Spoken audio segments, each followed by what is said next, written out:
Hey everyone, Matt here from Docs Running, and today we're going to do a 100-mile review of the Saucony Endorphin Pro 4. Now, this is one of Saucony's maximalist super racing shoes featuring a carbon fiber plate and full length of Power Run PB and an internal layer of Power Run HG. It's been a top shoe for them for many, many generations. This version is no different, although there's a lot of different things about it.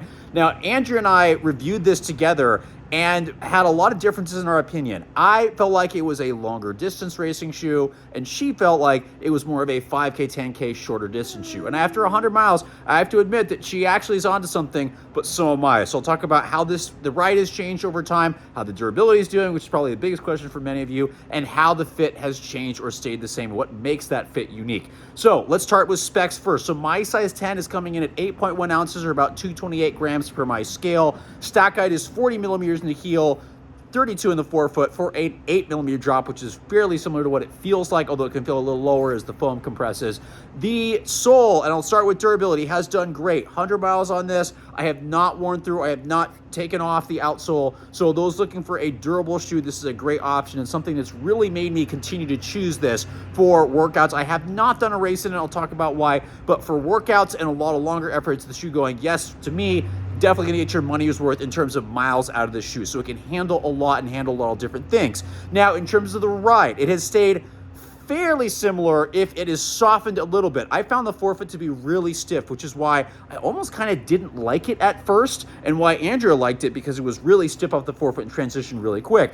That has broken in a little bit, but my initial comments on, hey, this shoe feels like it does really well for longer efforts, there's a lot of bounce to this sole. It's very forgiving, it's got a lot of resilience, a lot of bounce underfoot, and it feels great to me at marathon and above effort. So it's been fun doing longer up-tempo efforts. Like, I've done some long runs in this shoe. It's done great as my wife is getting into shape and she's wanting to do longer workouts. It's been a shoe that I have gravitated for that. So a lot of people, they're doing marathon workouts and maybe don't want the most aggressive super shoe on the market. This is going to do really, really well for those longer and maybe more moderate to up-tempo type paces. What I've really struggled with is getting this shoe to transition well for me during tempo run efforts. So getting it at like 10K half marathon pace, that for whatever reason, I don't do well. And I think it's because, A, the heel is really nice, soft, and bouncy. When I hit this, there's the way this is set up as it transitions and collapses a little bit better on the lateral side, so a little bit more stable for someone like me.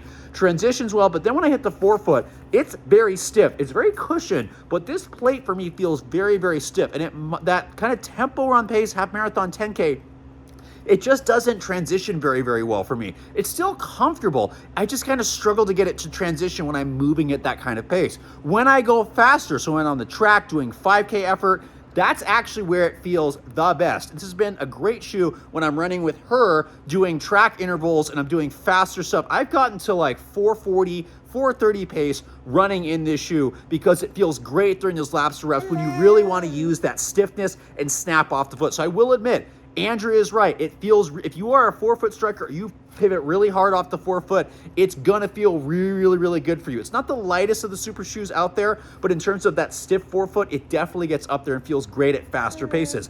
But I am also right where it feels, because I think of the softer heel, feels really good at kind of slower, more like training and a little bit of that up-tempo marathon effort. That's where it also feels good. But if you're looking for that 10K half marathon pace, that's, again, because of the differences in how the heel and the forefoot feel in terms of flexibility, I think that's where that may not be the best option for me, at least for me personally. Now, something other to talk about stability-wise, I am confused by this shoe, but I am still going to give it one of the more stable neutral shoes of the racing line. And that's because, as she's telling you, the sidewalls are really high in the midfoot, and that continues into the forefoot. Not so much in the heel, but there's that lateral compression right here because of these little slits here that really make it collapse nicely. But if you have some lateral heel instability, this might not be the best shoe, but if you need a little bit of medial stability at the heel, this is gonna be great. But as you transition into the midfoot, forefoot, there are very good sidewalls here that transition forward and keep things really nice and stable. This has not bothered me on longer runs, which is how I know it's a good, stable, neutral shoe.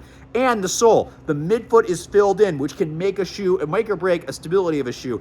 And you see how wide this forefoot gets. This creates a lot of midfoot and forefoot stability, especially with the stiffness as well. So if you're looking for stable, neutral racing shoe, even though it is on the softer side, mid-foot, forefoot is going to do really, really well for you. And if you need a little bit of lateral guidance at the heel, this is also where this thing is going to do really, really well. Now, upper is where things get really interesting for racing shoe, because most racing shoes tend to fit very snug, very low volume. This is not the case with this shoe. This does not have a separate tongue. It's a one-piece upper, and it fits fairly high volume. Like, I every time have to really tighten down the laces to get a secure fit. So if you need a little bit wider, not like ultra really wide, but just a little bit more room in the upper, especially a little bit more height, this is going to be a great shoe for you. For someone that has a more normal volume foot, I actually struggle a little bit, because to try to get a secure fit, I have to tighten laces down, and because the tongue is really thin, it kind of compresses a little bit. So you have to really finesse with the upper to get an optimal fit. If you have a normal or definitely a lower volume foot, I might not suggest, as she's giving her opinion right now too.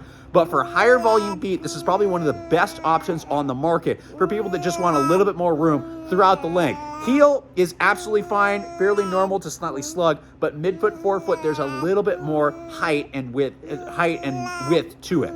So I'm going to finish this up because she really wants to give her opinion too.